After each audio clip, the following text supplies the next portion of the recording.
Au nom du Père et du Fils et du Saint-Esprit. Amen. Le Seigneur soit avec vous et avec votre esprit. Évangile de Jésus-Christ selon saint Marc. Gloire à toi, Seigneur. En ce temps-là, Jésus regagna en barque l'autre rive, et une grande foule s'assembla autour de lui. Il était au bord de la mer. Arrive un des chefs des synagogues nommé Jaïr. Voyant Jésus, il tomba à ses pieds et le supplie instamment. Ma fille, encore si jeune, est à la dernière extrémité.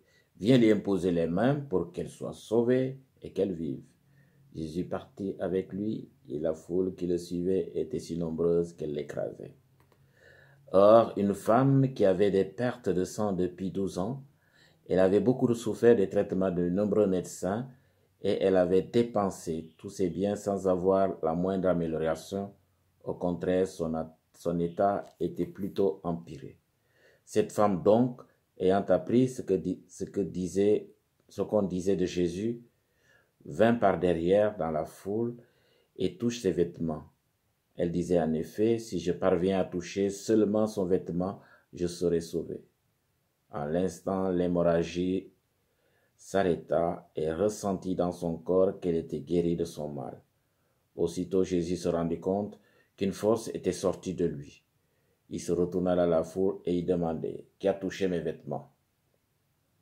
Les disciples lui répondirent, « Tu vois bien la foule qui t'écrase et tu demandes, qui m'a touché ?» Mais lui regardait autour de lui pour voir celle qui avait fait cela. Alors la femme, saisie de crainte et toute tremblante, sachant ce qui lui était arrivé, vint se jeter à ses pieds et lui dit toute la vérité. Jésus lui dit alors, « Ma fille, ta foi t'a sauvée, va en paix et sois guérie de ton mal. » Comme il parlait encore, des gens arrivent de la maison de Jaïr, le chef de synagogue, pour dire à celui-ci, « Ta fille vient de mourir, à quoi bon encore déranger le maître ?»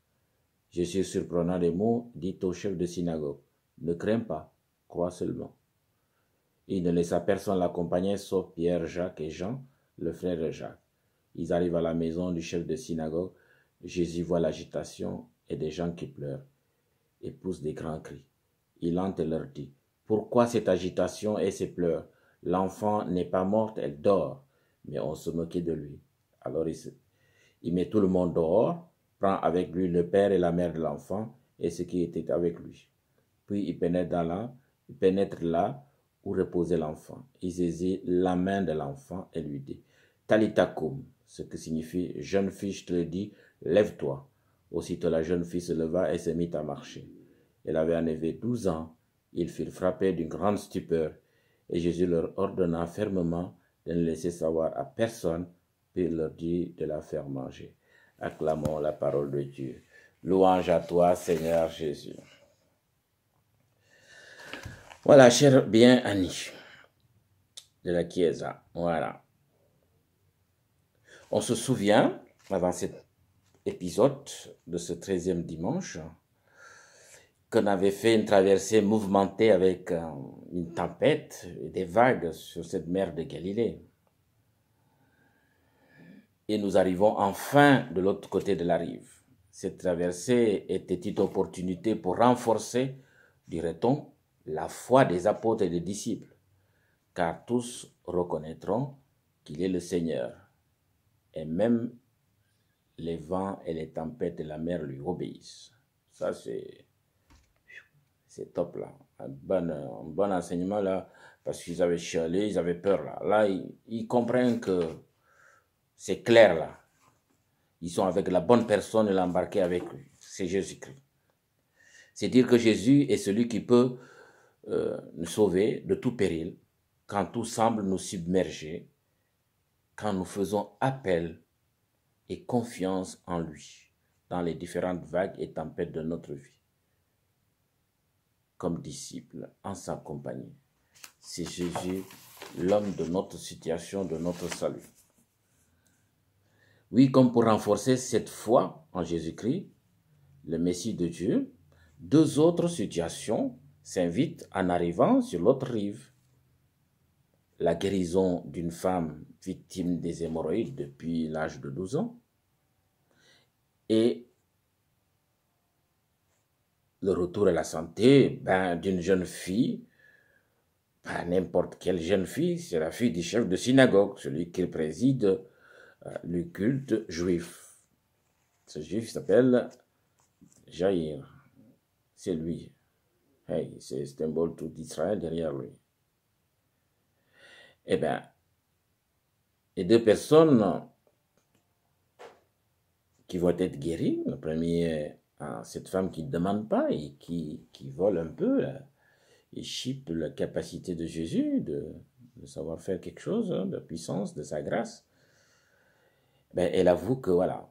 C'est vous dire qu'il y avait quand même en elle cette confiance, cette foi grandissante, disant, hey, si je touche simplement son manteau, son truc là, et peut-être que je serai guéri. C'est ce qui arrive. Et toute tremblante, elle avoue et elle confesse. Mais bien sûr que dans cette situation, ben, comme dans notre monde aujourd'hui, quelqu'un peut, on peut. Mais Jésus dit, qui m'a touché? On dit, écoute, il y a du monde là, arrête ton truc là. Il dit, non, il y a quelqu'un qui m'a touché. Nous sommes nombreux, mais quelqu'un peut toucher le cœur de Jésus, le cœur de Dieu. Et c'est cette personne de confesser. Parfois, on est intimidé, on a peur, on tremble. Mais là, elle a le courage parce qu'elle sait ce qui s'est passé en elle. Elle s'en fout. Elle est guérie. Elle est guérie. Et c'est où elle a mis son argent, ça n'a pas marché. Et là, ça marche. Il reconnaît. Et Jésus lui dit, tu vois, j'aimerais bien avoir des gens comme elle. Croire. Avoir confiance. Oser toucher la grâce de Dieu. C'est ce qu'elle a fait. Elle a touché la grâce de Dieu, la tendresse de Dieu. Elle est guérie. Elle a un peu volé, mais voilà. La morale est là, quoi. Il faut oser. Même si, bon, on a peut-être été timide ou je ne sais pas quoi là, mais toucher, c'est ça l'enseignement. Toucher la grâce de Dieu. Oser toucher le Christ. Et en retour, on est bénéficiaire.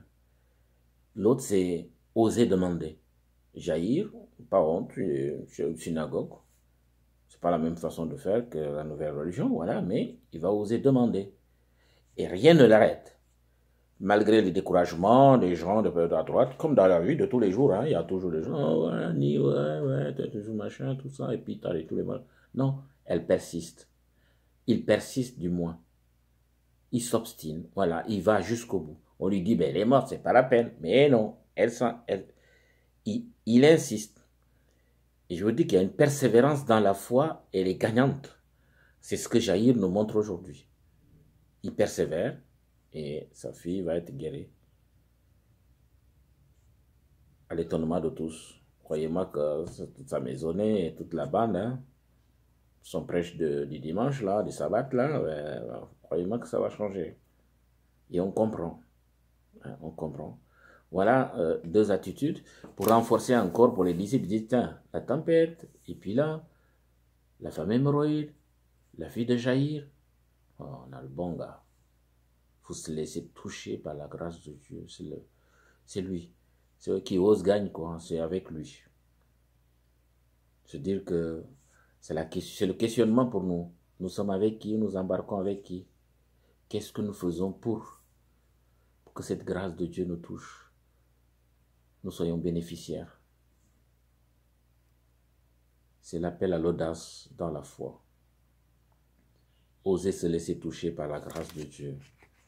Sa parole de vie qui nous transforme, qui nous oriente dans nos us et coutumes, nos agissements, dans ces sacrements qui nous guérissent. Voilà. Les exemples sont là pour nous montrer que parfois, si la foi est intense, si on est vrai dans ce qu'on fait, alors on obtient gain de cause. Dieu nous exauce. Il faut oser s'adresser à lui, à Dieu, à son Fils. On n'a rien à perdre, plutôt tout à gagner.